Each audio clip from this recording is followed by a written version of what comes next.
The broadcast is now starting. All attendees are in listen-only mode. Hello and welcome to the FMCC's World FM Day celebration. I want to thank everyone for joining us today. Today's webinar will be the next wave, FM Embracing Tomorrow's Challenges and Opportunities Today. We do just, again, want to let everyone welcome to our celebration.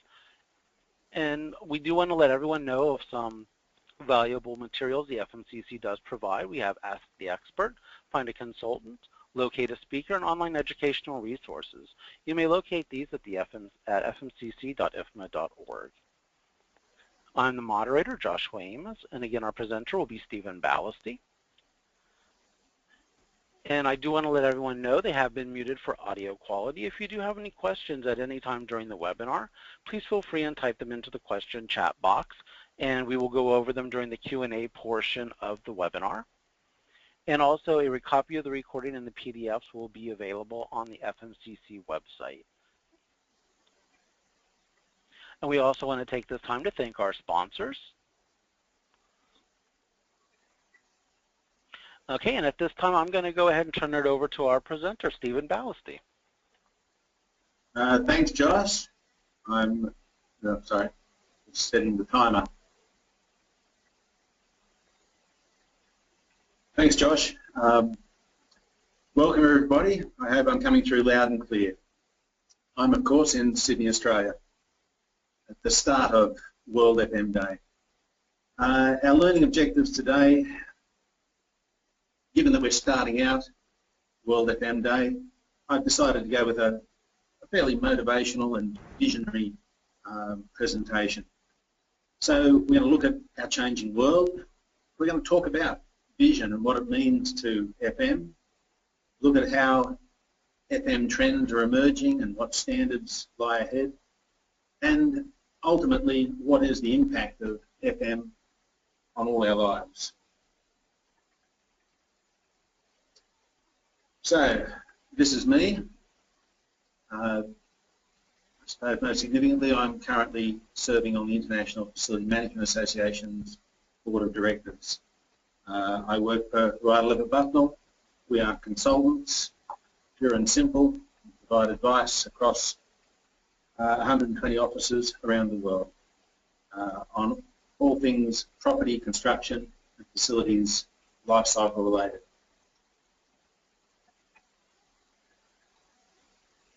So, the next wave, embracing tomorrow's challenges and opportunities today.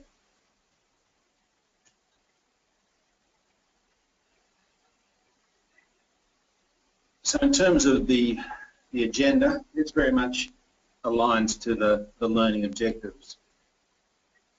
Understanding our world is crucial. And so I'll basically take you through 4 segments of my presentation, each with an interesting break slide. So, change, or rather its pace today, seems overwhelming. But it's not really if we understand it.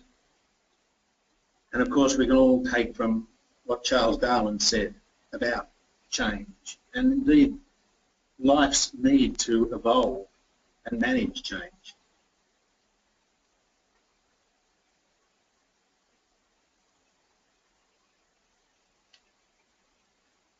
Sorry, just a hiccup with the slides. Okay. If we consider our world today, the biggest issue we face is population. Now, in terms of, it doesn't matter which projection you look at, and there are various projections there on the left-hand side of the screen, it's going to grow. Now, in terms of projections for the world, most of them seem to be getting shorter and shorter term.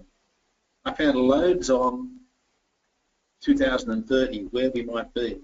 All the stuff we already know, increasing number of households, increasing or reducing family unit size, increasing access to technology and communications, increasing urbanisation.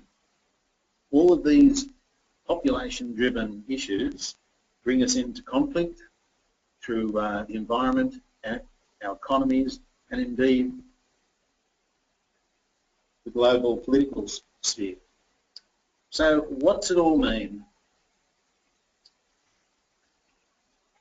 VUCA is an interesting acronym which helps us understand our changing world. For those of you who aren't familiar with it, very briefly, it's there on the screen. VUCA stands for volatility, uncertainty, complexity, and ambiguity. And this is what, on a daily basis, creates this feeling of turbulence and uncertainty around the future. The world is fundamentally more crowded, more complex, and more challenging than it's ever been. And that's why I said before, it can just seem a little overwhelming. What's it all mean to FM? Well, it's very much about how we choose to see ourselves and position FM. And ultimately, I'd like to make the case with you over the next 40 minutes or so about how FM meets the challenge of being recognised as the foremost contributor to managing a more productive, sustainable and livable built environment. It's only more powerful if you add "for all" to the end of that phrase. We all understand the pressures on the modern facility manager. Our profession is being required to take on more and more and with less and less. I once joked that was the impact of the global financial crisis a number of years ago, that it only added one word to the statement of what was expected of FM, which was even more with even less. So then you see the issues around the need to innovate, meet the use of new technologies, sustainability, budgets and cost are always going to be there.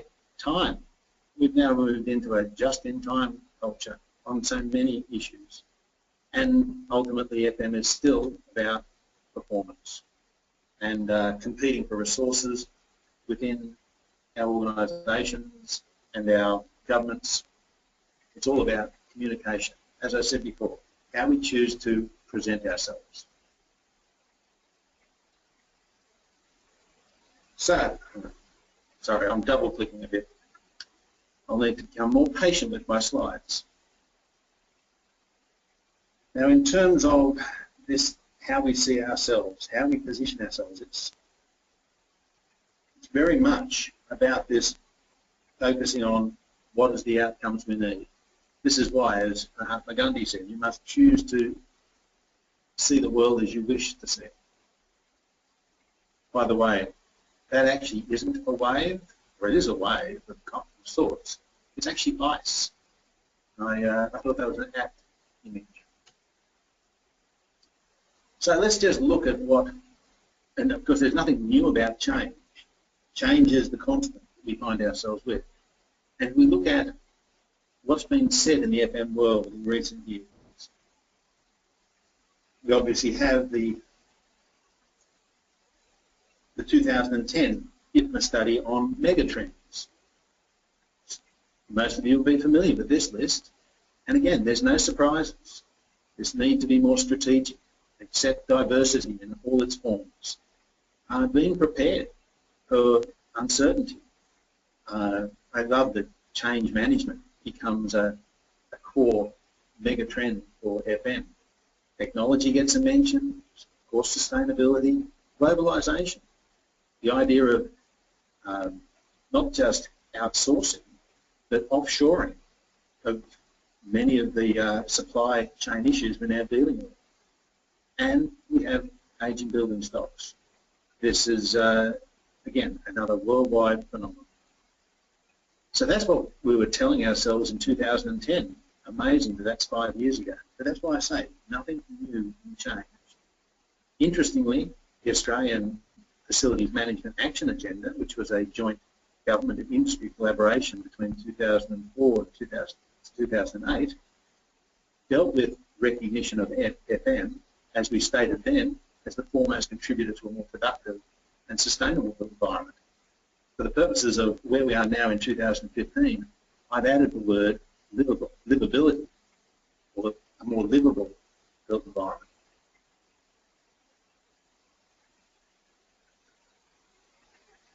And one of the key outcomes of that FM action agenda was the FM exemplar research project that produced that publication you see there. Again, love the title, FM as a business enabler. But that was published in 2007. Where to now? Time moves on. In 2012, Cornet came up with a graphical representation of the hot topics. And I've just pulled out some of the key ones there, and you see again, same language, the strategic, the workplace, picking up that diversity issue, sustainability, of course, the need to project manage, put a line to the change management that IFMA identified, finance, program, complexity. These are the key words coming out of this graphical. Interestingly, Cornet rated facilities management in this survey.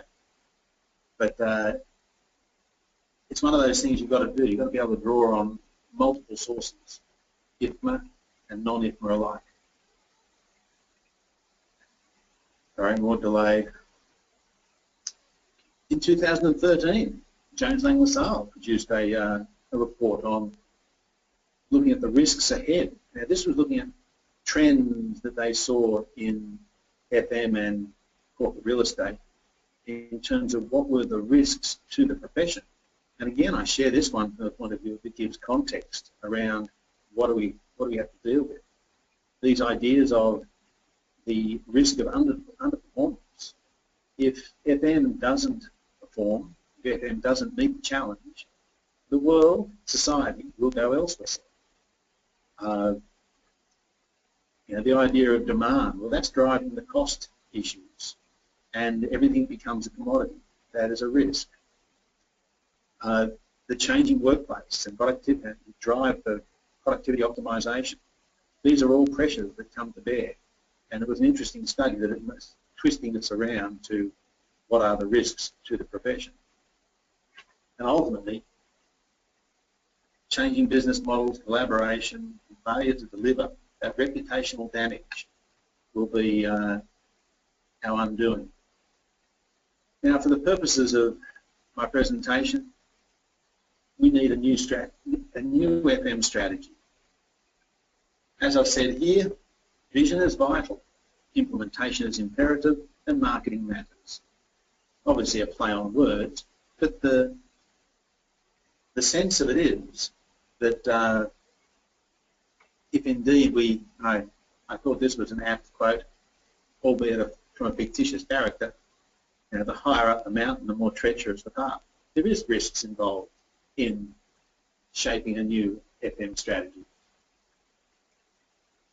But if we were to summarise my cliched words there, what is it really about?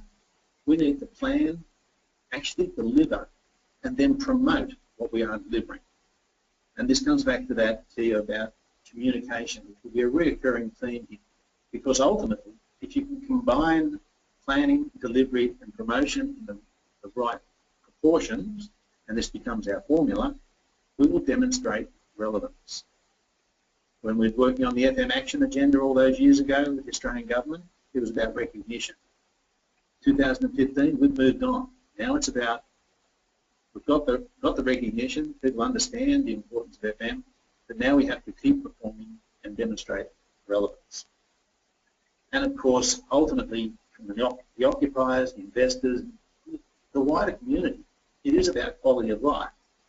Now you can argue whether quality of life is the right phrase, because after all, doesn't it mean different things to different people? Of course. But those simple words alone, just imagine turning it into a question and you asked your occupiers, investors, or your community, would you like to improve your quality of life?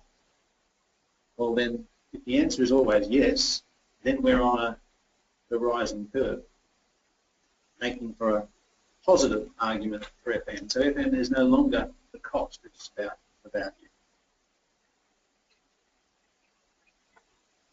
So yes, through that turbulence, we need to manage this idea of continuous struggle. Now, the timeline continues. In 2014, just last year, IFMA produced a report on their latest trend report. interestingly, it leveraged off previous work, and it thought, well, what are the 3 key areas that we need to focus on? Leadership, technology, and sustainability. It is, again, the use of words to interpret what is the challenge facing our profession. And of course, Henry Ford told us that if he'd asked people what they wanted, they would have said a faster horse.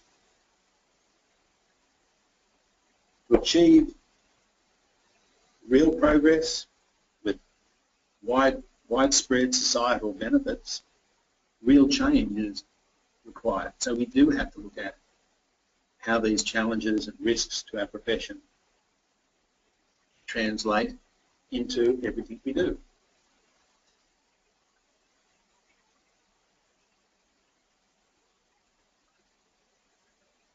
So, FM must now rise on the tide, a deliberate turn of phrase to keep with our next wave analogy here. It's all about communication, it's all about meeting customer expectations. And our customers are not just those who are within our organisation or that we have contracts with. The customers for FM need to be the broader community if we take on the mantle of improving people's quality of life. And we all know the myriad of issues and complexities. But again, here we see it as raising of awareness, the creating of connections, and the motivating of growth.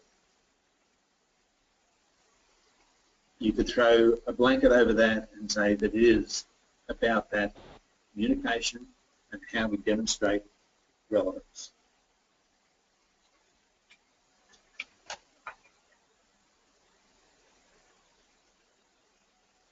So, what does it mean in terms of FM education? And education has got to be seen as central to our platforms. That's how we translate innovation into application. Education, in my opinion, needs to be more progressive and focused. We can't lose the technical expertise of FM, but we also need to have more business acumen. In many parts of Europe, you see that FM education is not linking to business schools and architectural faculties as much. I've been interested to find in places like the Netherlands and Germany that they link with hospitality schools because it's about creating that business acumen and service culture. Emotional intelligence. This isn't uniquely an FM thing, but we need to, in all our activities, we're all becoming more aware of the need for emotional intelligence. The idea that you can not just know, it's not just about the knowledge, it's about the application of that knowledge and understanding and having empathy for the customer in all their forms. And of course, we can't avoid the performance tools. Our education of the future FMers needs to focus on self-performance measures and accountability. And we need to give them the tools and consistency. And this then leads to benchmarking and the need for standards and industry guides. We need more of all of these things. Because ultimately the evolution of FM is into managing that change.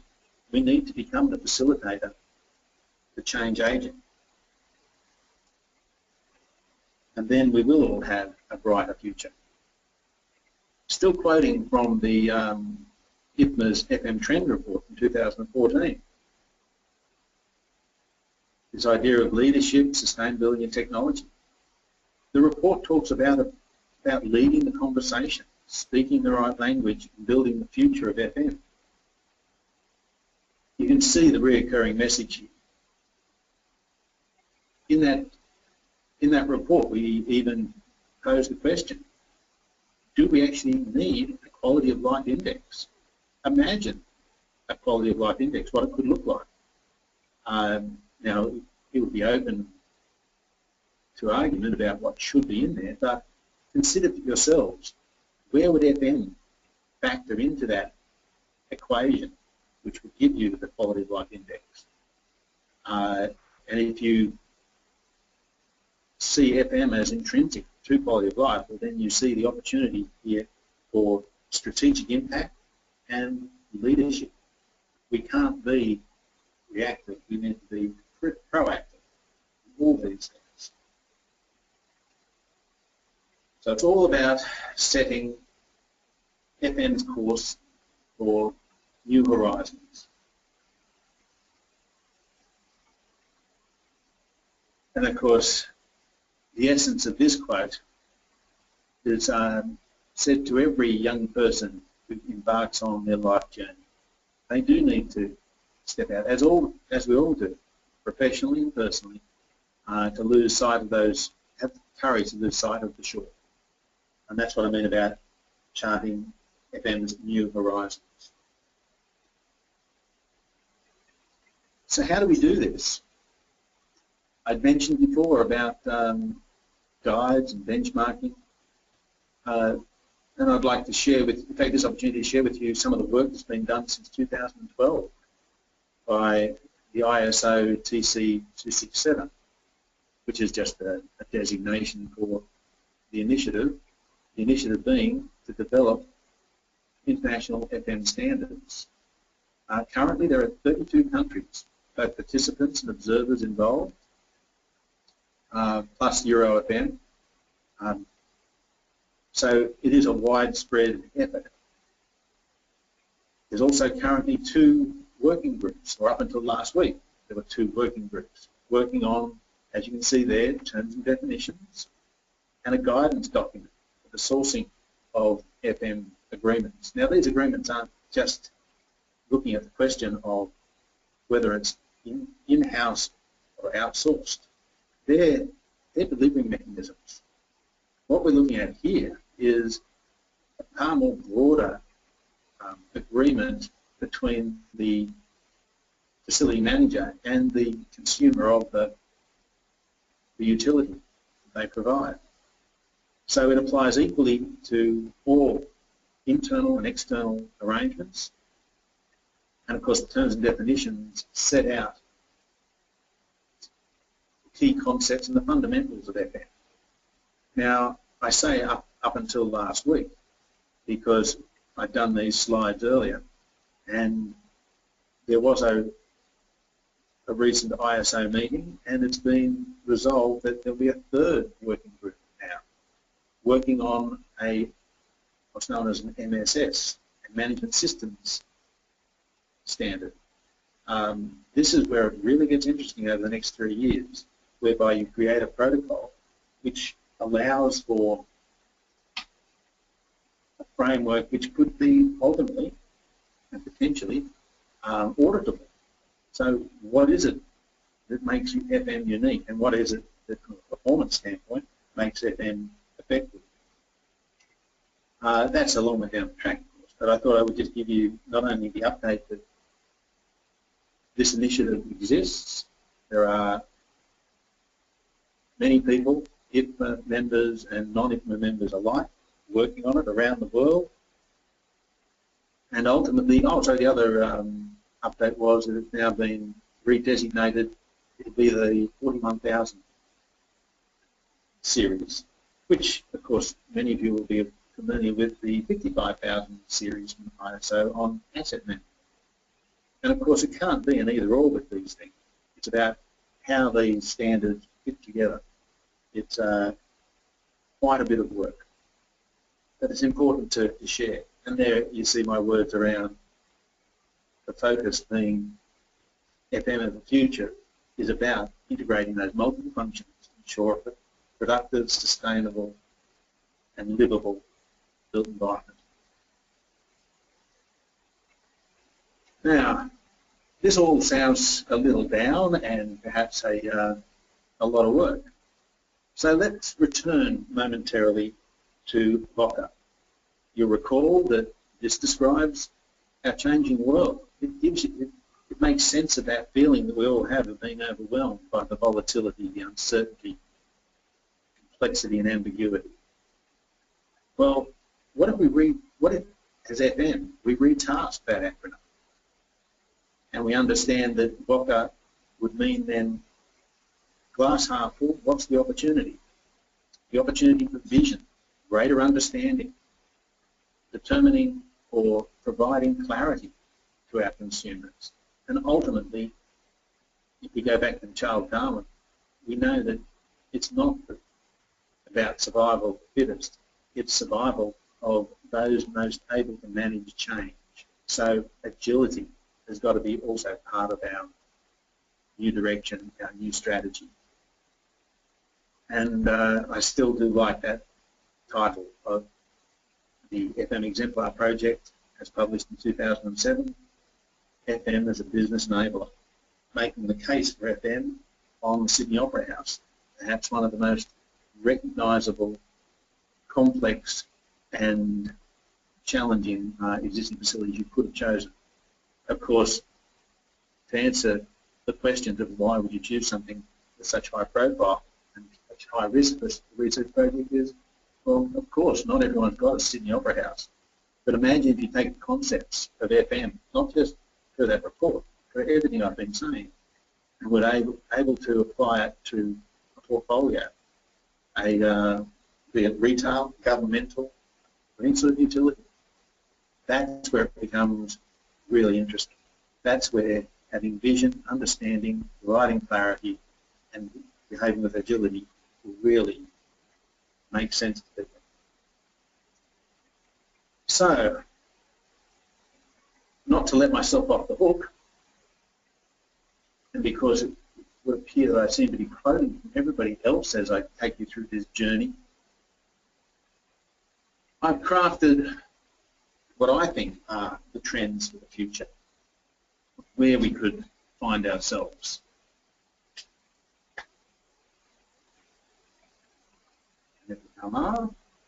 There, my top 10.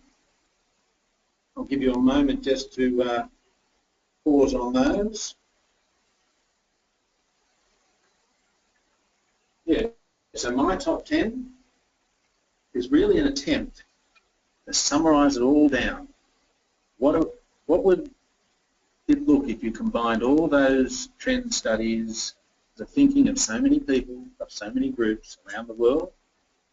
Yes, the idea that it's about strategic FM and FM being further upstream. The broader base of application, that's where the portfolio side comes in.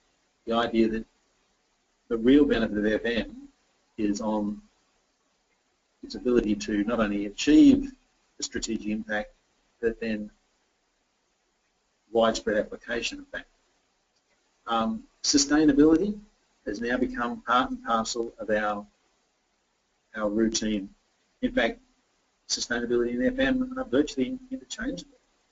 Look at the SFP designation as following the FMP and CFM.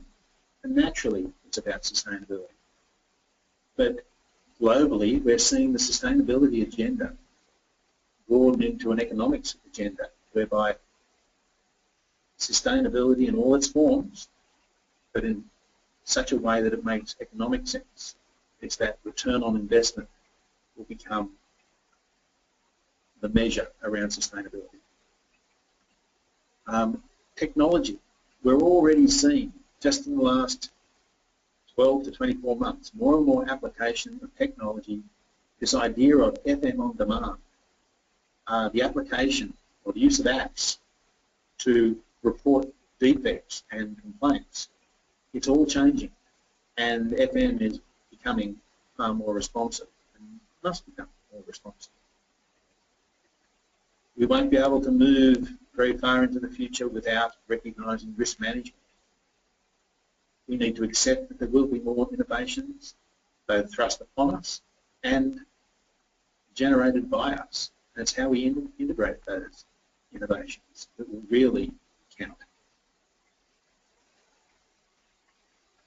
The market competitiveness. We're seeing more and more around the world different FM arrangements.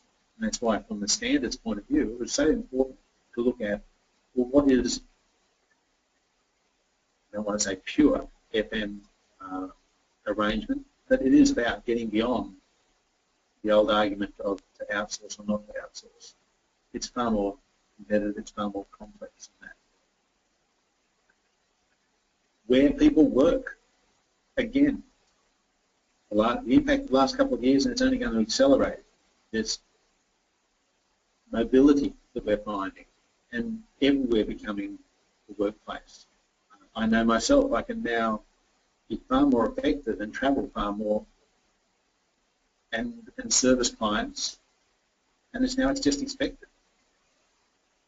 Everywhere becomes your workplace, and everywhere becomes a facility. Diversity in the workforce, in terms of racial, political, religious, and just in terms of the way in which people work within the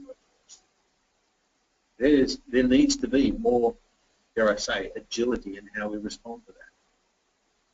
Best practice will increasingly become globalized. The advent of ISO standards is just one international initiative which is going to force us to better understand best practice and to see it in a global context. Not that I am particularly an advocate of best practice per se. I think indeed many parts of FM need to focus on good practice first. As we move into performance benchmarking, we all know that performance benchmarking historically has been about the very worst and the very best of what is performed. The two extremes of the bell curve of performance are measured or tracked or anecdotalized. We need to have a better handle on the bulk of the bell curve, the middle, the average, what I call good practice. And the better we understand that, the more we'll understand why there are exceptions, both bad practice and best practice. And of course, we can't move forward without improved FM education. We need more of it, and we need it more widespread. And we need it more in tune with where the trends are telling us we're going. And ultimately, the investment is worthwhile because it's all about what sort of legacy does our profession wish to leave. Now, in terms of, that's all food for thought. I've talked a lot about communication.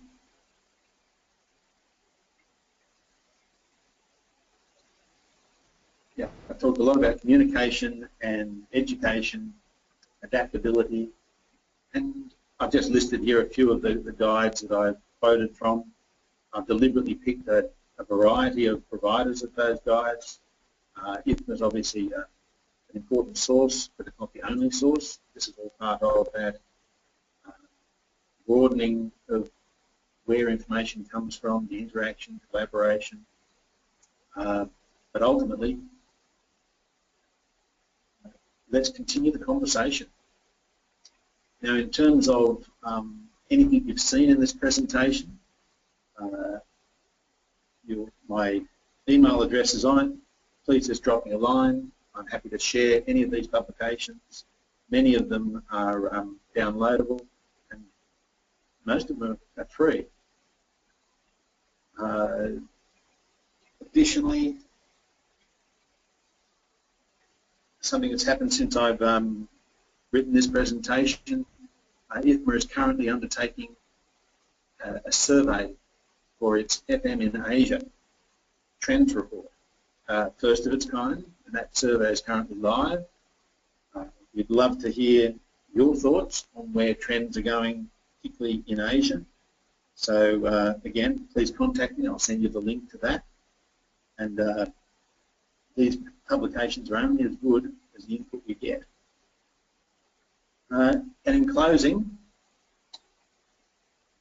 I would only wish you all a happy World FM Day, and thank you for joining me at the start of World FM Day. as the FM Consultant Council will continue this day-long series around the globe. So thank you. Happy to take questions. Yes, we have a couple questions here. It says, Stephen, how much of your presentation must apply to the client organization in terms of embracing change, growth, and leadership? A mature FM organization depends on the same existing within the client organization. Your thoughts on how both arteries should work together? Wow, what a question. That's almost a presentation in itself. Right. Thanks for that, Josh. I suppose we're getting in here to almost the psychology of how successful agreements take place. You could think of it almost as a marriage. And be it a marriage in personal life or a marriage in business, the more like-minded, the more equal the parties in all their ways, but let's focus on the contracting part of the question.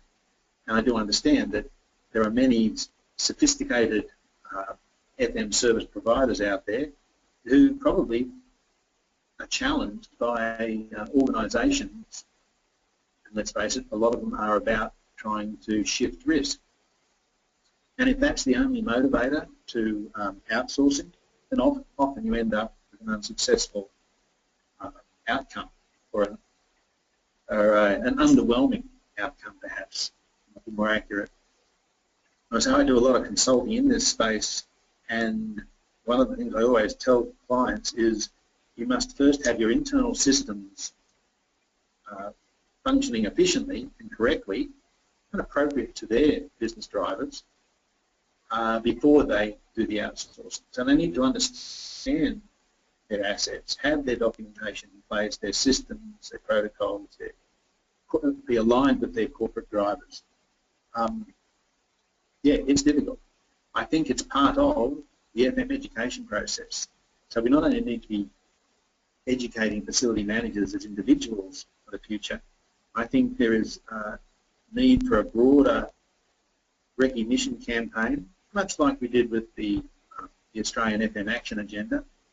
And that's one of those things I can happily share with people about what was done a few years ago in Australia, which really focused on recognition of the importance of FM, and not from a self-serving importance, but the benefits that it could deliver to the customer, and the customer in all their forms. So I think it's incumbent on us as the profession to educate the consumer. I know it's not a perfect answer, but yes, I do recognise that there are issues arise, particularly in the outsourcing world. I hope that answered the question. Great. And another question is, do you think there is a danger that FM could be further commoditized and devalued if services are fully defined within standards? I think there is a risk that FM, well, I think it's almost inevitable that FM will be commoditized. Most products that are successful are ultimately commoditized. It's about, it's a bit of industrial revolution type thinking, but yes, you do need to create expectations around deliverables, which then aid communication not only from the consumer, but also with the provider. Now, is there a risk that, so if we accept that commoditization is inevitable, then the benefit of standards is that we have some control, some broad-based language, a common language, if you will, that allows the commoditization of the right parts and in the right way.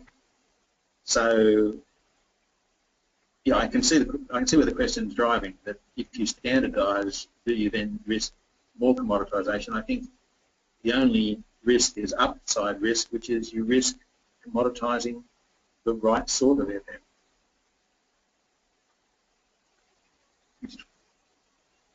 Great. Okay, we have a couple more questions. Like, are there particular sectors or locales where you see FM delivering exceptional value and receiving comparable recognition? If so, what is driving these particular outcomes? Okay. Yes, it's a hard one to answer with anything more than anecdotes. I have been fortunate to see successful outcomes, yet I'm yet to analyse them thoroughly and to distill what it is that creates that success. One that comes to mind is the higher education sector, whereby you see through my part of the world at FMCC, Tertiary Education Facility Management Association. They have some excellent benchmark models, again, amongst some of the best I've seen. And it's always easier to benchmark when you have a consistent model or a sector model that you're able to drive along. And indeed, the higher education sector, of course, has intrinsically a culture of sharing knowledge because of the academic influence. So I've seen some very organised campuses, and I've done a lot of work in that higher education area. And yeah, they exchange information more freely. I think that's part of the success. They have a uniform, a uniform consumer model in terms of the consumer they're trying to satisfy.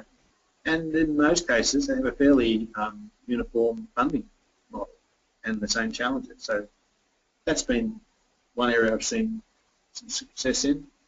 Of course, commercial office, similar.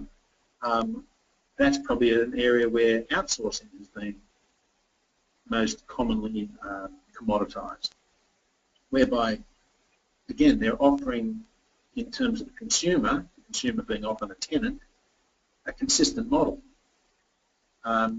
Both those campus-style examples I use with higher education and indeed the more commoditised office, you can see those replicated in large corporate campuses and portfolios. It becomes even more powerful. But you need to have the right leaders in place. You need to have enlightened management. And this is where FM needs to communicate its value and make that case. Share the vision, deliver the goods, and make sure people know what's being delivered and indeed the value of that delivery. So yeah, I don't want to pick out particular organisations, but yeah, I've seen quite a few where it works and quite a few where it doesn't work. I think it does come down to strong FM leadership. Excellent. We have one last question. It says, increased contracting, you think would be a global phenomenon or limited to some parts of the world only? It's interesting working with the ISO initiative. One of the questions I was asked on a panel just last month when I was at FMA Australia's ID Action Conference in Adelaide was, why is the ISO, or the International Standards Initiative, taking so long? And there were two reasons for that. This is a way of answering that question. Firstly, the reason of diversity. FM is complex. It's not like creating a standard for many other areas which are far more central or core to business and government, like quality or risk. These are far more no less important, but far more procedural, and they sort of have less tentacles. So my first reason for why it takes so long to get an ISO standard up was the diversity and complexity issue. And then the second one was what I found being close to this initiative is the differential maturity of FM around the world. So what you find is, different markets the different sectors are at different levels of maturity, whereby outsourcing or different FM arrangements are more commonplace in certain places and sectors. Again, I haven't seen a definitive piece of work which has actually captured that. So, yeah, you see it. Basically, you see it all, and you see concentrations, and it's relative to market maturity. Does that help? Yes. Okay, great. Okay, that is our Q&A portion. We just have a couple more things to wrap up here today. We do want to let everyone know of the upcoming webinar as part of our series, Session 2, World-Class Asset Management Program for Today's Facility Manager. And there's the link, and I'm sure on the FMCC website, I do believe the links are up there as well. And again, we also want to take this time to let everybody know about the other councils that are out there and that they're great resources for these industries. And that concludes our presentation. I want to thank everyone for joining us today and have a great World FM Day. Thank you, Stephen. And Josh, thank you for facilitating. And again, happy World FM Day to everybody. And please feel free to drop me a line if there's anything particular I can help you with, or any sources of information that I can share with you. Thank you, and have a great World FM Day.